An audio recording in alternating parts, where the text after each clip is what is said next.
kemudian pertanyaan berikutnya yang juga sering saya temuin setelah saya jawab perlu nggaknya GPS adalah, kenapa harus pakai GPS? Kan bisa pakai handphone, smartphone sekarang udah banyak aplikasi GPS-nya.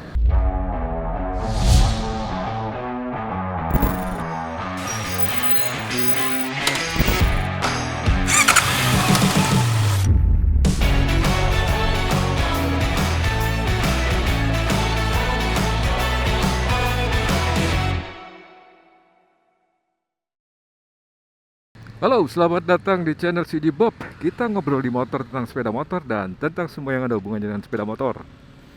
Sekarang udah jam 10 lebih 1. Padahal saya tadi berangkat jam 10 kurang. Tapi barusan ada anak kucing ketabrak. Aduh, kasihan banget. Saya pinggirin dulu. Sama ada satu orang, lagi orang baik juga itu, dia minggirin kucing itu. Kalau nggak kelindes kan kasihan. Karena kebetulan saya catman. Cat person, catman. Di rumah ada kucing baru beranak, si Cathy baru beranak. Kucing di rumah ada berapa yang kita ngurusin, bukan kucing kita, yang kucing kita sendiri ada 3, tapi kucing pendatang ada 3, 6. Jadi kucing asli kita 3, terus kucing liar yang biasa datang ke rumah ada 3 lagi, jadi 6 ditambah sekarang ada 2 lagi yang baru, jadi ada 8 kucing di rumah.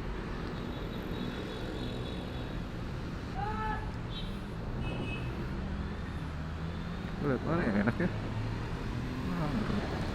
Hari ini saya mau ngobrol tentang apa nih ya? Oke, saya hari ini mau ngobrol tentang GPS. Saya kebetulan nggak pakai hari ini, saya simpan, lepas.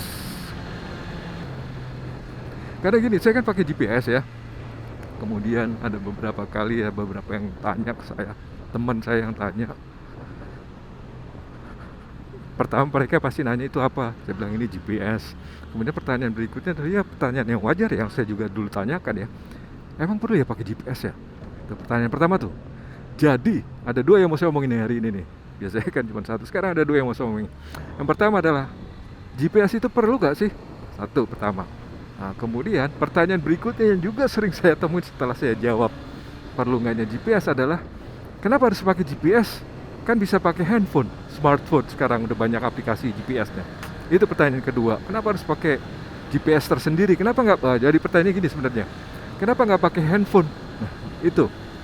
Jadi saya mau obrolin 2 hal itu. Kita sambil jalan-jalan nih. Nggak pernah lewat sini kan? Saya juga udah lama nggak pernah lewat sini. Pertanyaan pertama. Apakah perlu GPS? Menurut saya gini, pendapat saya ada 2 ya. Kalau di dalam kota, sebenarnya perlu nggak ada GPS itu tergantung ya. Jawabannya kenapa selalu tergantung ya? Tapi benar, jawabannya ada tergantung. Gini, ada 2.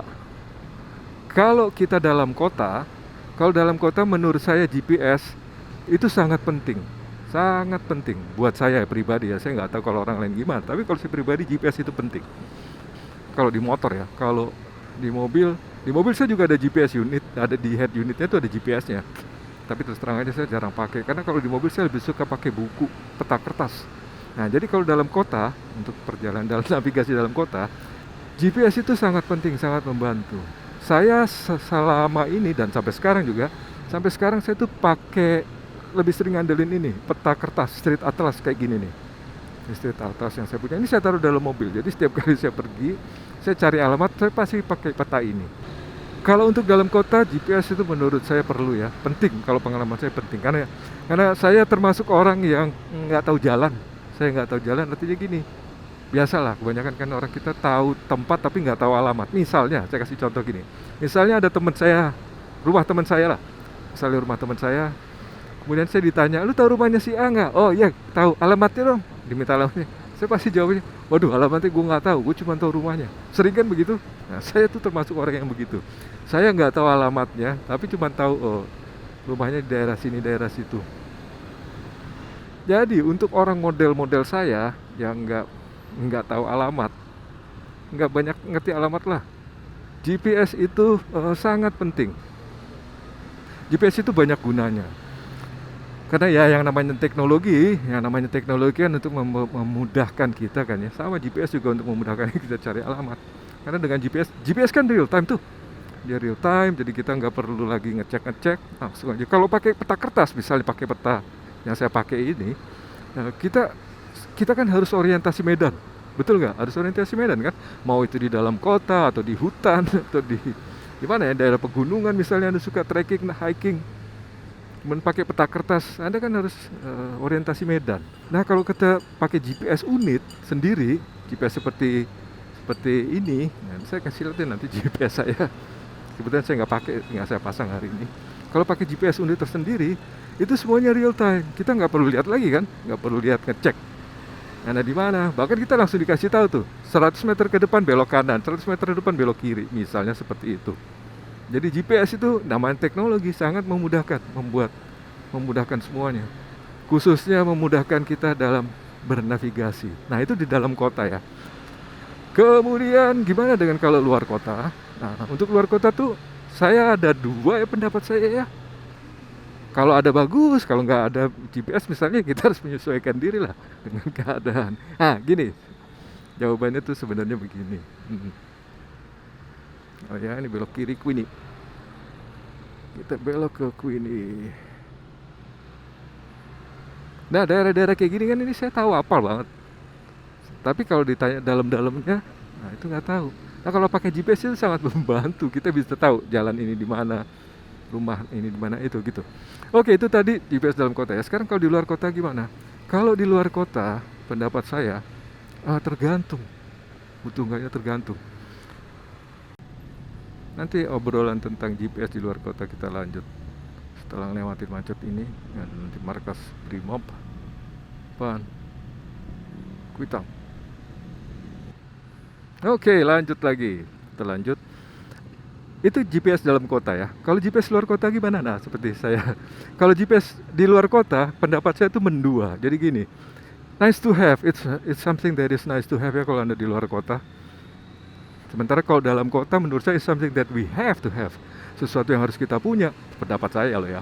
Tapi kalau untuk luar kota, GPS itu nice to have. Kalau ada bagus, kalau enggak juga ya nggak apa-apa lah, kita sesuaikan diri aja dengan keadaan. Kenapa saya mikir gitu? Karena gini, kalau Anda lakukan perjalanan keluar kota, kalau Anda lakukan perjalanan keluar kota, misalnya saya kasih contoh ya, misalnya Anda mau jalan dari Jakarta ke Jogja. Anda mau jalan dari Jakarta ke Jogja, Anda nggak perlu GPS. Dengan catatan, ada catatannya nih. Dengan catatan Anda harus melewati jalan nasional. Jalan nasional, jalan provinsi. Kalau Anda lewat dua jalan itu, Anda nggak perlu GPS karena pelang petunjuk jalan seperti depan sana tuh. Nah, seperti yang kemarin saya alami juga, pelang petunjuk jalan itu banyak. Jadi kalau Anda stay on the national road, namanya national road ya, jalan nasional, kecil kemungkinan Anda akan tersesat. Misalnya saya kayak sebelum tadi, Anda mau dari Jakarta ke Jogja. Kita naik motor ya, ngomongin pakai motor ini ya, bukan pakai mobil. Pakai mobil kan tinggal masuk jalan tol. Kita pakai motor. Anda tinggal ikutin ke petunjuk, misalnya dari Jakarta Anda keluar, ikuti aja, cari aja petunjuk pelang ke arah Bekasi, dari Bekasi kemudian ke arah Bekasi apa ya? Karawang, Cikampek terus ke arah Cirebon, udah ikutin itu aja. Cirebon nanti Tegal terus ke arah Semarang, terus ke selatan area Jogja. Anda akan sampai, Anda nggak perlu GPS, sama sekali nggak perlu GPS. Kalau Anda stay on the national road atau Anda di jalan nasional atau di jalan provinsi ya, nggak perlu GPS, ikutin ada petunjuk yang ada di jalan. Tapi, nah ini ada tapinya nih. Tapi kalau Anda mulai masuk ke jalan kabupaten, jalan provinsi juga mungkin ya, jalan provinsi, jalan kabupaten, apalagi udah ke kecamatan, nah GPS tuh sangat perlu. Anda bakal perlu GPS kalau nggak mau nyasar. Beneran, kalau nggak mau nyasar. Tanpa GPS juga sebenarnya bisa nggak nyasar deh. Bukan gini, tanpa GPS juga Anda bisa nyasar, bisa enggak.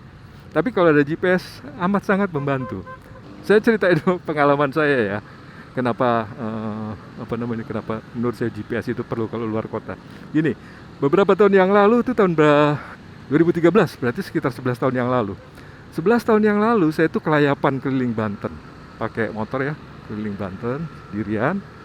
Saya kelayapan keliling Banten. Waktu itu tujuan saya adalah saya mau keliling, mau ke Pelabuhan Ratu. Nah, Pelabuhan Ratu kan sebenarnya gampang kan, dari Jakarta tinggal ke arah Sukabumi lurus selatan udah sampai Pelabuhan Ratu.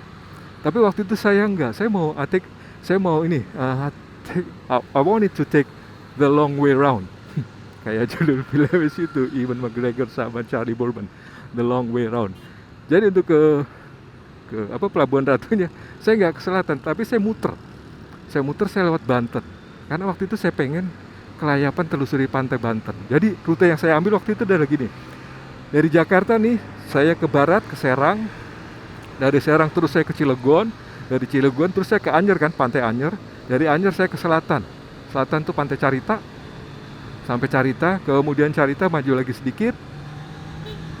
Habis maju lagi sedikit, sampai Labuan tuh. Nah, di Labuan saya belok kiri ke arah timur. Belok kiri ke arah timur, ke arah apa ya? Pandeglang apa tuh namanya? Ke arah Pandeglang lah, Labuan. Dari Labuan kemudian sampai daerah yang namanya Saketi. Saya ingat banget itu. Saketi, saya belok kanan ke arah selatan. Ke arah selatan, ke Kerta, ikutin jalan besar itu, ke Kerta dan Malingping. Dari Malingping kemudian saya ke Bayah. Dari Malingping ke Bayah. Nah, dari Bayah itulah saya niatnya mau langsung menuju ke ini, langsung menuju ke Pelabuhan Ratu.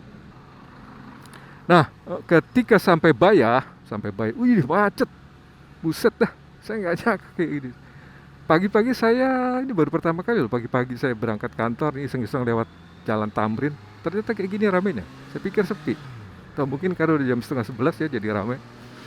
Oke, lanjut lagi. Nah, sesampai di Bayah, itu saya di Terminal Bayah, saya ingat itu Terminal Bayah, saya tanya ke orang, Mas, kalau mau ke Pelabuhan Ratu mana? Karena itu pertigaan, ada belok kanan, ada yang ke kiri. Dia bilang kanan bisa, kiri bisa, tapi saya terus ambil kiri. Nah, ambil kiri itu, gini, saya waktu itu pakai GPS-nya saya adalah Motion X GPS. Saya pakai Motion X GPS, kemudian Motion X GPS itu saya kantongin. Jadi saya waktu itu masih pakai iPhone ya, Motion X GPS itu untuk iOS, kalau untuk Android kayaknya sampai sekarang belum ada. Saya pakai itu, tapi GPS-nya saya kantongin dan saya ngandelin turn by turn navigation ya. Dan kadang-kadang saya berhenti, saya lihat. Tetapi karena saya khawatir baterainya habis, baterai si iPhone ini habis, saya matikan. GPS-nya nggak saya aktifin. Gitu loh. Nah, oke. Long story short, saya sampai di, sebentar ya, ada telepon masuk. Mana teleponnya? Oke, itu tadi kebetulan ada telepon dari kakak saya, ngajak makan. Tapi saya udah ada janji sama orang soalnya. Sampai mana tadi ya? Oh iya, sampai Bayah. Jadi gini. Nah, karena saya waktu itu pakai handphone, saya dipakai iPhone itu ya. Saya khawatir baterainya habis, saya kantongin itu. Handphonenya saya kantongin dan saya matikan. Nah, karena itu pada saat di Bayah itu tadi di perempatan ya, pertigaan Bayah, Terminal Bayah. Terminal Bayah saya tanya ke orang, dia bilang kanan bisa, kiri bisa. Oh, saya coba kiri deh. Saya pikir gitu, saya nggak ngerti kiri kemana kan. Masuklah saya ke kiri tuh, ke kiri. Rupanya kiri itu jalan ini, naik gunung-gunung, naik daerah pegunungan yang tinggi. Bukan pegunungan yang tinggi, tapi perbukitan. Jadi saya rupanya ambil, kalau sekarang saya lihat baru tahu itu namanya Jalan Raya Bayah Cikotok. Nah, Anda pernah tahu kan Cikotok, tambang emas, yang banyak sekali tambang emas Cikotok. Ke situlah saya masuk. Itu daerahnya, bukan daerahnya, jalannya tuh apa ya? Gimana ya? Jalannya itu nggak diaspal sama sekali nggak diaspal. Jadi jalannya kecil, daerah perbukitan, kanan bukit, sebelah kiri tebing, kanan tebing, sebelah kiri jurang, kayak gitu. Jadi bener-bener itu. Saya mikir kalau saya sampai jatuh, alami kecelakaan di situ, mungkin baru sehari 2 hari orang nemuin saya. Nah, itu jalannya, aduh ampun, hancur, bener hancur. Saya bukan hancur sih, jalan off-road sebenarnya, bukan hancur, jalannya nggak hancur mungkin begitu. Tapi jalanannya off-road dan motor saya kan nggak cocok dipakai. Saya waktu itu pakai Ducati Monster, mana cocok di jalanan, jalan yang apa, unpaved road kayak gitu, yang jalan yang nggak diaspal. Sama sekali gak cocok. Dan saya tuh terpaksa jalan pelan-pelan. Jadi di Bayah, mulai dari Terminal Bayah itu saya ingat banget tuh, itu jam 7, sebelum jam 7 malam. Saya kemalaman soalnya, karena sepanjang jalan dari mulai mana ya? Ini mau kemana nih? Karena mulai dari Saketi, nah, Saketi terus ke arah selatan tuh ke Kertak Malingping itu jalanannya hancur. Jadi yang saya perkirakan cuma beberapa jam, berjam-jam ternyata. Nah, di Bayah itu, di jalan itu tadi, jalan Bayah, Jalan Raya Bayah Cikotok. Saya ngelewatin juga tambangnya Antam.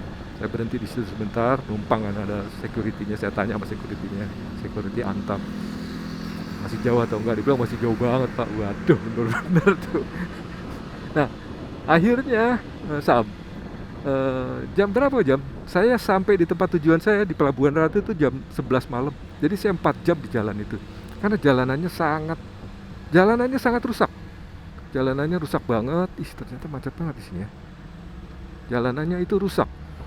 Dan itu tadi gelap, nggak ada lampu sama sekali.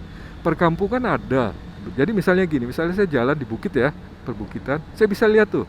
Oh, jauh di sana, jauh di sana tuh ada lampu-lampu rumah. Tapi dari tempat saya sekarang sampai ke lampu rumah itu jauh banget. Dan itu turun, kelihatan. Begitu saya jalan hilang. Lampu-lampunya hilang. Kenapa? Karena kalingan tebing, kalingan bukit. 2 kali saya melihat sesuatu yang aneh di situ. 2 kali tuh. Tapi ya udah saya nggak peduliin. Saya jalan aja terus. Akhirnya saya sampai di tujuan jam 11 malam. Nah, karena itu saya berpendapat bahwa kalau kita ke jalan keluar kota, tapi kita ambil jalannya, jalan-jalan nasional atau jalan provinsi, atau paling jelek jalan provinsi lah. Anda nggak perlu GPS, Anda sama sekali nggak perlu GPS. Tetapi kalau Anda mulai kelayapan ke jalan-jalan yang keluar dari jalan nasional, masuk jalan provinsi, apalagi masuk ke jalan kabupaten, disitulah GPS sangat perlu. Saya ngebayangin kalau waktu itu saya pakai GPS, paling enggak saya bisa tahu berapa lama saya akan sampai. Karena salah satu manfaat GPS yang sangat saya rasakan adalah gini, kita bisa tahu ada perkiraan waktu tibanya kan, waktu tempuhnya berapa. Terutama si TomTom tuh sangat akurat perkiraan waktu tibanya. Nah, itu untuk GPS di luar kota. Kalau Anda kelayapan di daerah, di jalan provinsi, Anda nggak butuh GPS sama sekali. Tapi begitu Anda masuk ke kabupaten dan sebagainya, baru Anda perlu GPS. Bukan perlu, GPS itu akan membantu. Tanpa GPS juga Anda bisa, tapi ya kayak saya tadi itu nyasar. Bukan nyasar ya, nggak ngerti jalanan, tapi itu nyasar juga loh. Nyasar bener, tersesat berjam-jam saya. Oke, itu tadi adalah perlu nggaknya GPS. Kemudian pertanyaan yang sering juga saya dapat adalah gini, setelah tanya perlu nggaknya GPS, biasanya tuh orangnya nanya, teman saya misalnya, dia akan nanya, Om, kan ada ini, ada apa? Ada HP, ada smartphone sekarang. Smartphone kan udah banyak aplikasi GPS-nya. Betul sekali. HP misalnya kayak kalau Anda pakai Android, misalnya tuh ada OpenStreetMap Android, Osman, OSMAND, Osman. Itu OpenStreetMap Android itu adalah GPS untuk Android. Itu satu. Kemudian selain itu ada lagi Waze. Anda bisa pakai Waze. By the way, ada orang bacanya Waze. Saya dulu bingung loh, kenapa sih Waze itu apa Waze? Waze atau Waze? Waze. Oh, ternyata yang dimaksud adalah Waze. Waze.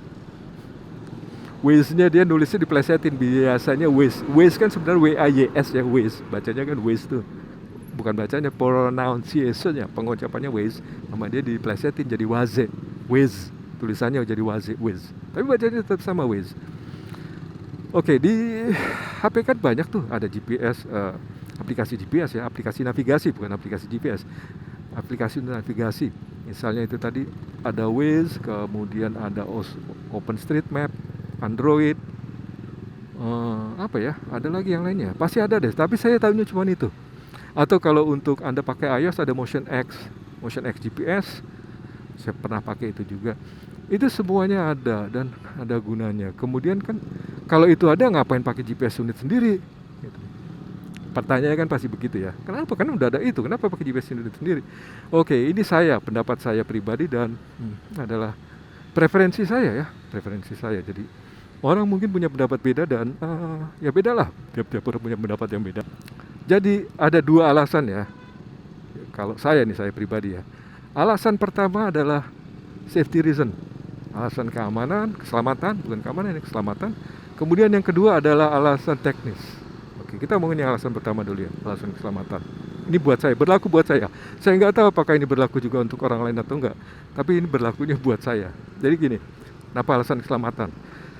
Saya itu kalau kelayapan naik motor nggak suka pergi berombongan. Nggak suka saya pergi dengan rombongan. Saya selalu pergi sendiri. Jalan-jalan kemana-mana naik motor itu sendiri. Pernah selain sendiri pernah berdua dengan teman. Tapi ya udah itu cuma sekali. Sisanya saya pasti sendiri. Mau jauh mau dekat saya sendiri. Saya nggak suka jalan-jalan dengan rombongan. Bahkan saya naik motor kan udah lumayan lama tuh ya, dari tahun 2002. Itu dari tahun 2002 sampai sekarang baru 3 kali. Baru 3 kali saya naik motor sama rombongan. Pertama ke Banten. Ke Banten waktu itu ada acara Polda Banten, kemudian ada acara Roadsil Banten sama Roadsil Banten. Nah itu yang pertama adalah itu tadi Banten. Kemudian yang kedua saya jalan sama rombongan ke Cianjur, untuk makan siang di Cianjur. Biasanya saya kalau makan di situ saya jalannya sendiri. Kemudian yang terakhir adalah saya ke Bandung, waktu itu konferensi Asia Afrika. Acara 50 tahun ya, 2005 berarti 50 tahun konferensi Asia Afrika, saya ke Bandung dalam rangka acara itu. Jadi baru 3 kali saya seumur hidup. Saya nggak suka pergi berombongan, saya selalu pergi sendiri. Nah, karena saya pergi sendiri, kalau saya ngalami kecelakaan di jalan, baik itu kecelakaan atau motor bermasalah, saya saya harus bisa mengandalkan diri saya sendiri. Saya tidak boleh, pokoknya saya harus bisa mengandalkan diri saya sendiri. Nah, salah satunya adalah dengan telepon.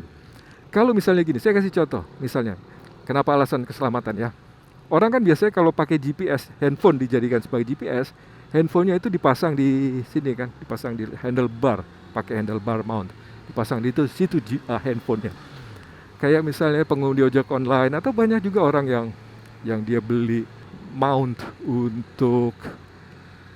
untuk handphone, masang handphone di handlebar. Itu banyak kan yang begitu, yang jual juga banyak. Orang biasanya pasangnya di handlebar kayak gini nih, seperti ini dipasang di handlebar. Ini untuk GPS tapi bukan untuk handphone. Dipasang untuk GPS. Nah, kalau misalnya saya lakukan itu, kemudian saya naik motor, saya kelayapan, entah kemana ya. Kemudian saya jatuh, ngalami kecelakaan. Saya jatuh ke handphone saya misalnya terpental dari dari handlebar. Handphone saya terpental dari handlebar.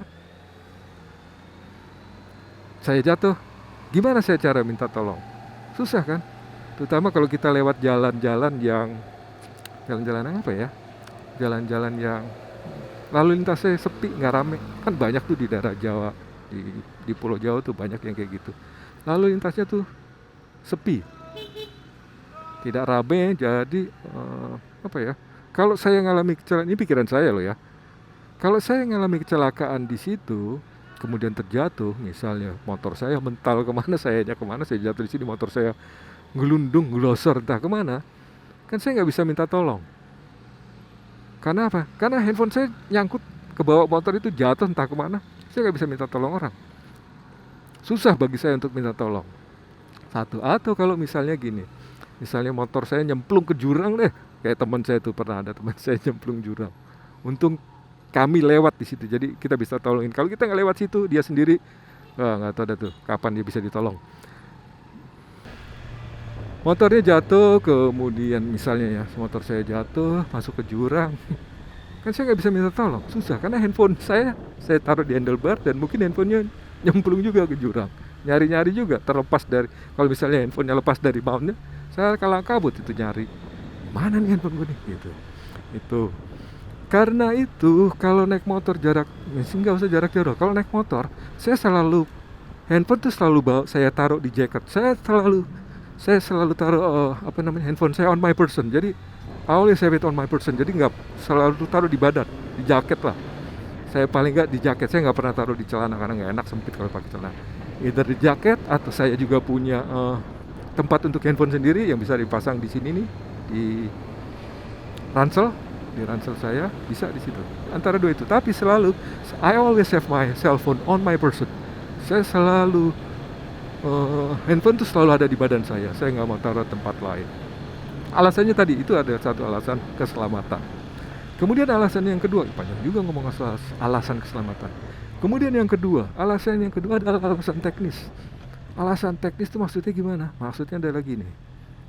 Kita harus ingat bahwa handphone kita itu bukan handphone kita ya, semua handphone ada sih yang di handphone itu tidak gini, nggak dirancang, screen-nya tidak dirancang untuk hidup, untuk nyala, untuk waktu yang lama, kemudian kena panas matahari, kena sinar matahari, nggak dirancang untuk itu. Kalau itu yang kita lakukan ke handphone kita, besar kemungkinan handphone kita itu akan cepat rusak, screen-nya akan cepat rusak. Misalnya, karena kan panas, posisi nyala terus itu handphone jadi panas. Panasnya ada dua lagi. Panas dari handphone screen-nya sendiri, kemudian yang satu lagi adalah panas dari matahari, misalnya kepanasan matahari. Jadi screen-nya akan cepat rusak, minimum screen-nya cepat rusak.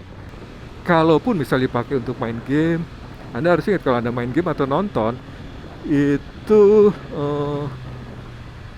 udaranya kan dingin. Misalnya Anda nonton pasti di ruangan yang dingin kan, di tempat di AC, ruangan ber-AC, atau di rumah Anda yang nggak panas. Tapi bayang nggak kalau handphone Anda udah nyalakan seharian, kemudian taruh di handlebar, screen-nya harus nyala, apalagi siang-siang, brightness-nya juga harus tinggi, harus mungkin full 100%, supaya nggak kalah sama sinar matahari. Panas, ditambah lagi panas dari sinar mataharinya, panas dari jalan, nah udahlah, tambah resikonya makin besar, akan cepat rusak handphone Anda, udah pasti itu resiko panasnya. Kemudian yang kedua adalah gini, motor itu kan banyak vibrasinya ya, banyak getaran, guncangannya. Handphone kita tuh gak dirancang untuk ngadepin untuk menghadapi getaran atau guncangan. Bahkan mungkin juga debu atau air juga nggak dirancang untuk itu. Jadi kalau kehujanan misalnya, kalau handphone sekarang kayak misalnya handphone saya itu selalu water resistant. Jadi misalnya bisa direndam di air sedalam 1 meter selama setengah jam, bisa 30 menit tanpa rusak, itu bisa. Tapi kan nggak semua handphone begitu. Yang pertama itu. Yang kedua yang lebih, menurut saya yang lebih beresiko daripada sekedar karena air ya. Kalau air kan Anda bisa bungkus tuh pakai plastik, bisa dibungkus pakai plastik. Yang lebih beresiko adalah getaran, vibrasinya. Karena microvibration di motor, getaran di motor itu banyak loh, dan itu merusak komponen elektronik. Saya nggak tahu merusak handphone atau enggak, tapi yang saya tahu adalah gini, handphone nggak dirancang untuk nahan getaran. Itu sebabnya handlebar mount, tempat untuk naruh handphone mount di handlebar itu, yang sekarang kan ada pakai itu vibration dampening. Jadi dia menghindari untuk ada peredam getarannya. Karena itu tadi, karena kalau nggak pakai itu handphonenya cepat rusak. Oke. Jadi alasannya ada dua, kenapa saya nggak pakai handphone. Alasan pertama adalah alasan keselamatan. Saya berpendapat bahwa handphone harus ada selalu di badan saya. Jadi kalau saya jatuh segala macam, saya minta pertolongannya gampang. Nelpon misalnya itu gampang, nggak susah. Kalau misalnya terpisah saya dari handphone, ya percuma aja saya bawa handphone, ya kan, nggak usah bawa handphone. Itu alasan yang pertama, alasan keselamatan. Kemudian alasan yang kedua adalah alasan teknis. Karena itu tadi, handphone kita nggak dirancang untuk hidup nyala untuk waktu lama. Jadi kesimpulannya apa? Kesimpulannya adalah gini. Pertanyaan pertama, perlu nggak sih GPS? Kita perlu nggak sih pakai GPS? Saya ngomongin GPS motor ya. Menurut saya, kesimpulannya, ringkasannya, untuk dalam kota perlu, sangat membantu, sangat membantu GPS, terutama turn by turn navigation. Kedua, untuk luar kota. Kalau Anda jalan di jalan nasional atau minimum di jalan provinsi lah, Anda nggak perlu GPS karena petunjuk jalan itu udah cukup banyak. Tapi kalau Anda mulai masuk ke kelayapannya, Anda ke daerah-daerah yang jalan kecamatan, kabupaten, nah GPS itu akan sangat berguna. Karena kalau nggak pakai GPS, besar kemungkinan Anda nyasar. Itu tadi, perlu nggak ada GPS. Nah, kemudian pertanyaan yang kedua adalah, Kenapa pakai GPS? Kenapa nggak pakai handphone aja? Jawabannya adalah ya seperti tadi itu. Karena pertama faktor keselamatan, kalau kita taruh handphone di handlebar, kemudian kita ngalamin kecelakaan, ya itu tadi, Anda susah untuk hubungi orang untuk minta pertolongan. Kemudian yang kedua adalah alasan teknis. Alasan teknis adalah handphone tidak dirancang untuk nyala dalam waktu yang lama dan tidak dirancang untuk ngadepin vibrasi, getaran dari sepeda motor di handlebar sepeda motor. Oke, terima kasih udah dengerin obrolan ini. Mudah-mudahan ada gunanya, terutama buat Anda yang lagi mikir-mikir mau beli GPS, kemudian lagi butuh excuse, butuh alasan nih. Bukan excuse ya, butuh alasan, butuh reason. Kenapa harus beli? Mungkin aja istri Anda, mungkin gini, mungkin istri Anda, ngapain sih beli GPS? Kan bisa pakai ini sendiri, pakai handphone. Nah, itu tadi jawabannya kalau ditanya istri Anda. Anda mau beli GPS, bilang aja sama istri saya, oh karena kalau handphone begini, begini, gitu. Jadi mudah-mudahan ada gunanya, terutama yang lagi mikir-mikir mau beli GPS. Kita akan ngobrol tentang hal lain di lain waktu. Jangan lupa like and subscribe dan ride safe.